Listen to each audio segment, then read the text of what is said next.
All right, guys, this is the electric pick a lot of you have been asking me about. It is the mini electric pick made by Unlock Technologies. I got it for $169 from lockpicks.com, and the model number is actually UT-PL-1. It comes in this little hard case, kind of neat, like a little combat hard case. Slide that open, almost like an ammo can. Slides open, and you got little foam cutouts for all the gear that's inside. We'll get to this in a minute, but first let's see what some of the other things that they give us. First of all, always nice to have when you got a new electric pick is a bag full of tips. We have a little lithium-ion battery charger here. Again, this is made to fold out and plug directly in. I just keep this with the kit all the time. Kind of cool to have a ready-to-go charger. We have an Allen wrench, and that, of course, is to replace the tips. It's really the only tool that you need. This guy, I got to tell you, if there's one negative thing I would say about the kit, the bean counters always get involved in something in order to cut costs. And in this case, I'm pretty sure it was this battery.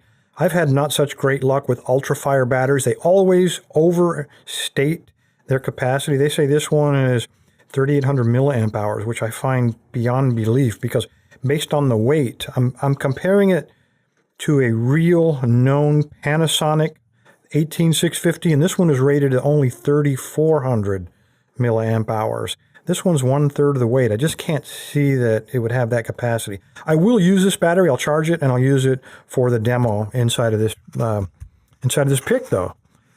Speaking of the battery, there's your marker right there. This is all made out of solid aluminum. We have a knurled end cap, so obviously got the marker for the battery. We can just unscrew that. Plenty of threads on there. Got a little O-ring on it to seal it. And oddly, the positive goes pointing out. I mean, it's not intuitive. Even when you glance at that, I was tempted to shove it in that way, but don't do it. Put it in there the correct way, and that way you're guaranteed it's going to work. All right, seals up pretty nice, watertight. Again, the O-rings to help you hold on to it, to give you a little bit of grip and traction. There's no other knurling on the aluminum body itself. On the front here, we have obviously a red anodized trigger, and on the front we have a red anodized knob to control the amount of swing on the tip. I am not going to pull the trigger. First of all, I didn't charge the battery, and secondly, I don't have a tip in it. I don't think anything would happen, but I don't want to take a chance. So tell you what, let me charge that, put a tip in, find a lock or two, and let's see how well this thing works. All right, guys, I got the mini electric pick fully charged, got the needle tightened on there, and I've got an assortment of locks here. Let's start with the easiest and then progress through more difficult locks. So let's start with this guy. It is only a 4-pinner. This is obviously a number 3 from Master Lock. And let's see what we got here. Just slide them straight in, keep them parallel with the pins, not too deep in the keyway. And there we go. Again, we got a master number 5. This one also, despite its size, he's really got basically the same core, a little bit more challenging bitting, but still only 4 pins and no security pins at all. So let's see what we got in this guy. Again, keep it parallel to the pins, not too deep. We only want to reach that last pin. So all the way in and then pull them back out a little bit, apply a little bit of tension, and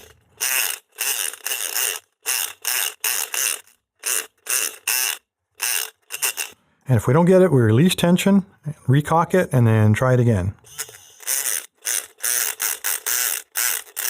And there we go. It took a little more effort, but this one, the bitting on it's a little bit more challenging than that first one. This next one promises to be even more challenging. This little guy has spool pins in it. It is a 5-pinner. I believe there are 2 spools, and then the rest are standard. Let's see if this is the right tensioner, and it is. All right, straight in. Not too deep.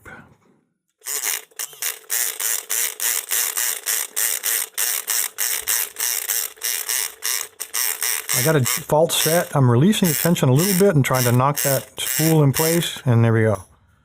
So you can open spool pins. It just takes a little bit more attention. This is a guard. I think I did a video on this not too long ago, so it does contain spools. This last guy promises to be probably one of the most challenging of all. Check out the bitting on this guy. It is a 5-pinner, and we have some rather dramatic changes in the cuts on this one. I'm going to I'm not going to do this one in my hand. I'll put it in the vise because I want to show you a technique that I've been tinkering with to try to attack locks that have a wide variation in bitting like this one.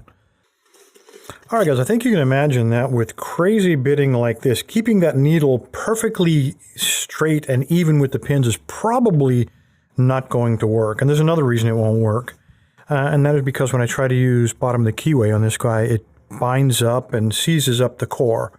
So I'm forced to use top of the keyway.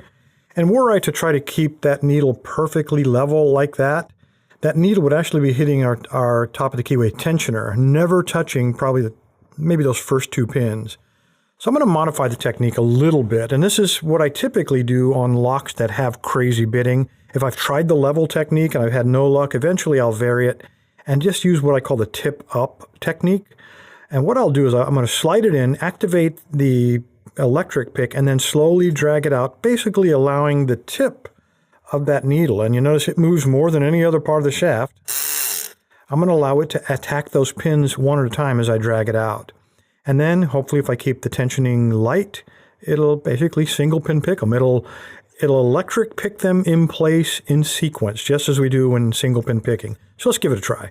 All the way in, very light tension, and let's see if we can get this thing to work for us.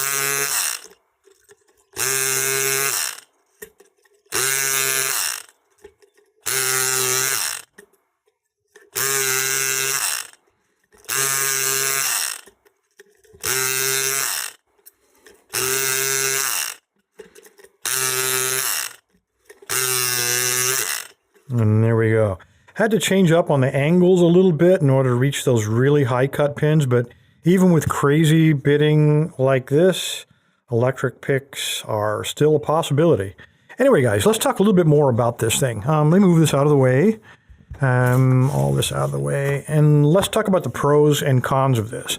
I find that this mini electric pick to be a very powerful machine. It's nice and compact, fit in your bag, won't take up a whole lot of room. I like the fact it's got a lithium-ion rechargeable battery, and I also like the price point. Normally these are $199. I got this for $169, so pretty good price point. I think it's a value for the money. There are some cons with this kit, though, and I want to go over those as well. First of all, on the case, you'll notice I am not using this UltraFire battery. I did charge it up. I tried to use it, and what I found is that this is definitely an overrating, because this UltraFire didn't seem to be putting out enough current to maximize the power of this pick. So when I put a real 18650 battery in there, I got the full power and I got the full charge out of it. This lasted about 5 minutes before it was almost unusable. So the bean counters definitely saved money here. So I would replace this as quickly as possible. I would not even bother using it. I'd bin it. Something else, this pick has, the power goes in one direction. So when the trigger is on the bottom, as you see here, it strikes upwards with the power and then it rebounds. So when it comes down, the power of the needle, all of the energy has been used up, and it's just basically rebounding and recocking to go back for another strike. Many electric picks strike equally with equal strength in both directions. This one does not. And as long as you recognize that, just keep the trigger on the opposite side of the pin. So in this case, in the US, we'd be picking with the pins on the top. And then if we were on Europe, we'd have to flip this thing over if the pins are on the bottom so that our trigger is also. It's not inconvenient. You'd trigger it with your thumb instead of your forefinger. Either way works. Just, you need to keep that in mind. A third shortcoming. You notice when I take this, and this is getting awfully nitpicky, but they've got a really nice box here. It keeps everything together. You keep an extra battery, your wrench, your charger, everything, extra tips, everything's in one place. But notice when I've got my pick tip on there and I try to insert it, the box won't close. It's about 1.5 inches too long.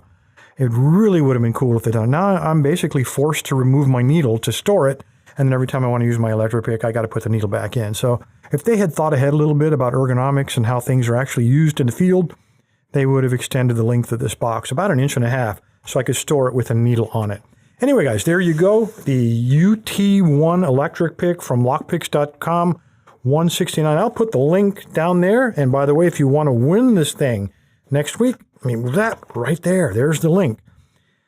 Go to that website. In the middle of the page is a purple band that says Weekend Giveaway. Click it, register, and with a little bit of luck, you'll be the proud owner of a powerful mini electric pick. Each of these videos takes 4 to 6 hours to record, edit, and publish, so I'd really appreciate it if you show your support by subscribing and clicking on the like button. Thanks, guys.